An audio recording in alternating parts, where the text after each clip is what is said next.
खत्म कर देना। तो सुप्रीम कोर्ट का अहम फैसला आ जाया, लेकिन किसान काफी हद तक खुश नजर नहीं आ रहे। सीधे रुख कर लेते हैं सिंघू बॉर्डर का। संवाददाता रोहित बंसल हमारे साथ जुड़े हैं। रोहित, किसानों की अलग अलग प्रतिक्रियाएं सुनने को मिल रही है, हमने दर्शकों को भी दिखाई। सिंघू बॉर्डर पर माहौल क्या है? सुप्रीम कोर्ट की तरफ से साफ कहा गया कि बिलों पर रोक है, कानून पर रोक है, और ये जो बिल है, ये जो कृषि कानून है, ये इंप्लीमेंट अभी नहीं होंगे फर्दर ऑर्डर्स तक, और कमेटी का गठन किया गया है। कैसे देख रहे हैं इस फैसले को किसान? पूरे दिन इस फैसले पर क्या हलचल रही? जी बिल्कुल राज, हुण तो कुछ देर बाद करीब 15 मिनटों बाद एक संयुक्त प्रैस कॉन्फ्रेंस की जा रही है, पर उस तो पहला जी सूत्रों के हवाले तो बेहद अहम जानकारी निकल के सामने आ रही है कि किहड़े किसान ने, संयुक्त किसान मोर्चा जिहड़े पंजाब दीआं तमाम किसान जथेबंदियां ने, उन्होंने इस कमेटी नूं रद्द कर दिता है। सुप्रीम कोर्ट की इस कमेटी के सामने किसान नहीं पेश होणगे, एक साझा फैसला लै लिया गया। हालांकि उसका औपचारिक ऐलान होना बाकी है, और 13 तरीक को इन्हां बिलों दी कापियां साड़ियां जाणगियां, और 26 तरीक का प्रोग्राम जिहड़ा ट्रैक्टर मार्च का उलीकिया गया सी, वो उसे तरह ही जारी रहेगा।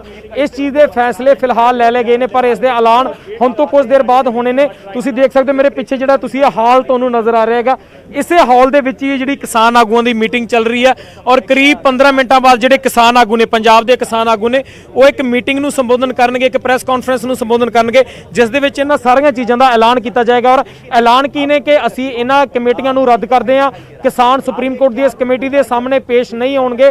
26 तरीक का प्रोग्राम जिस तरह पहला उलीकिया गया सी, उस तरह ही जारी रहेगा।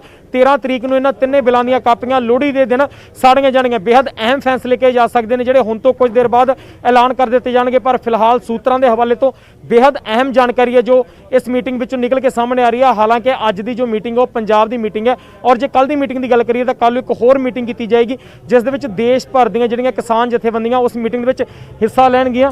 सो हुण तो कुछ देर बाद जिहड़ी ये मीटिंग चल रही है, मीटिंग खत्म होएगी, और उस तो बाद एक प्रैस कॉन्फ्रेंस है जिहड़ी रखी गई है कि 5:30 का समा दिता गया है। जिहड़ियां तमाम किसान जथेबंदियां वालों, पंजाब दीआं तमाम किसान जथेबंदियां वालों समा दिता गया कि 5:30 बजे इस चीज़ का ऐलान किया कि बड़े फैसले किए जाएंगे। पर जो हुण तक मीटिंग के अंदरों बेहद अहम फैसले निकल के सामने आ रहे हैं, वो यही ने कि केंद्र की जी सुप्रीम कोर्ट वालों जी कमेटी बनाई गई है, उसनूं किसान रद्द करते हैं।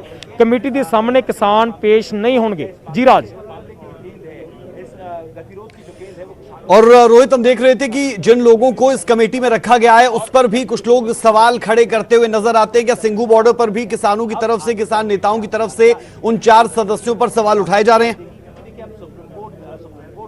जी बिल्कुल, जेकर इन्हां 4 मैंबरों की गल की जाए तो लगातार इन्हां ते इल्जाम जो किसान आगुओं वालों लगते आए हैं कि इन्हां वालों लगातार सरकार के पक्ष दे विच प्रचार किया गया है कि ये जिहड़े खेतीबाड़ी कानून ने वो बेहद वधिया ने। इन्हां खेतीबाड़ी कानूनों दे विच जिहड़ियां शामिल कीतियां गईयां सोधां की लोड़ नहीं है, कानूनों नूं इसे तरीके नाल इंप्लीमेंट किया जाना चाहिए। हालांकि भुपिंदर सिंह मान की गल करिए तो भुपिंदर सिंह मान ने शायद कुछ सुजैशन दिते सी कि ये बिलों दे विच इन्हां नूं सोध करना चाहिए, पर रद्द करन दी कवायद उन्होंने भी नहीं की सी। और इसे करके जिहड़े केंद्र जिहड़ी सुप्रीम कोर्ट वालों कमेटी बनाई गई है उस ते लगातार जिहड़े किसान आगू ने सवाल खड़े कर रहे हैं, क्योंकि किसान आगू का मनना है कि ये जिहड़ी कमेटी बनाई गई है कितना किते केंद्र के इशारे ते असीं कह सकते हैं, असीं कह सकते हैं कि केंद्र के पक्ष की एक कमेटी बनाई गई है।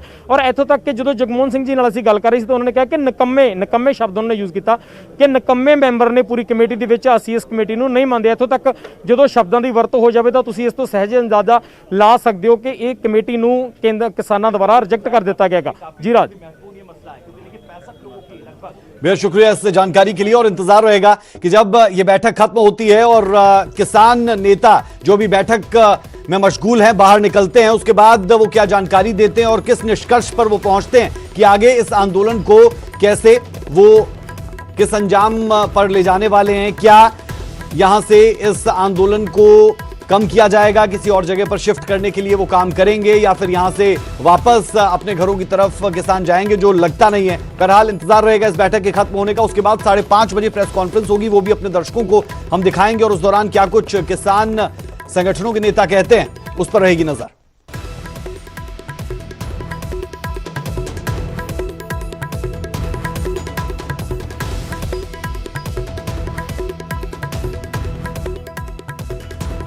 वक्त एक छोटे से ब्रेक का, ब्रेक के उस पार कुछ और अहम खबरें।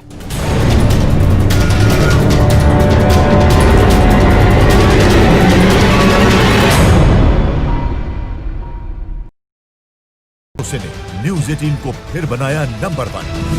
न्यूज़ 18 पंजाब हरियाणा हिमाचल, भरोसा है, विश्वास है, नंबर 1 भी है। ਇਹ ਹੈ ਨਿਊਜ਼ 18 ਨੈਟਵਰਕ। ਤੁਸੀਂ ਵੇਖ ਰਹੇ ਹੋ ਨਿਊਜ਼ 18 ਪੰਜਾਬ ਹਰਿਆਣਾ ਹਿਮਾਚਲ।